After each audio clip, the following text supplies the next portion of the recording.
phun tổ lẩu mấy lẩu tẩy mấy rồi kể na luôn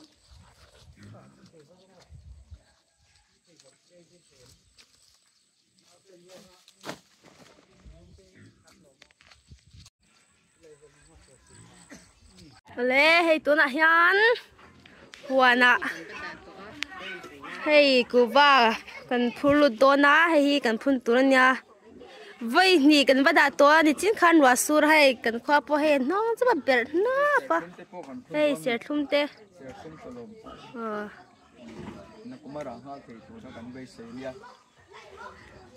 cần bơi bơi về là sẽ được mà hay số đã xong số dòng trà phun tôi cho po đã châu á hay mình hơi chọc tôi mà hay cần khoa về này lúng độ ven đi chú khi ta khi buông ôm chín đó khi buông khi hay nhận phun nó sẽ tổ lụt tục à school lui school mình lui rồi school mình lui này anh phun nó sẽ tốn tôi cái gì thì tôi này hàng gần chênh chị à ai khu urinda ini là thangami khupu valpia e lai hian kanu e hi pute sanga an chut thame cái này an nal khop me ya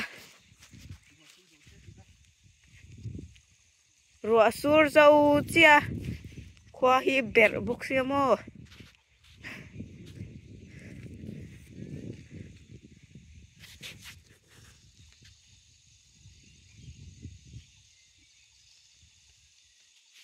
ê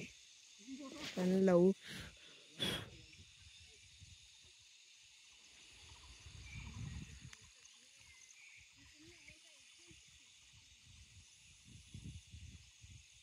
lại khu quản làm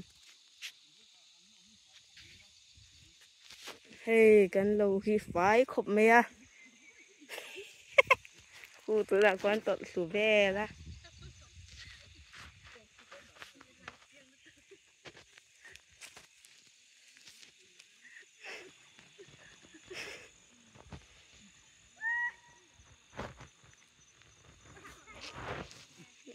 tôi sâu mấy con anh nào lúc tôi có tin đi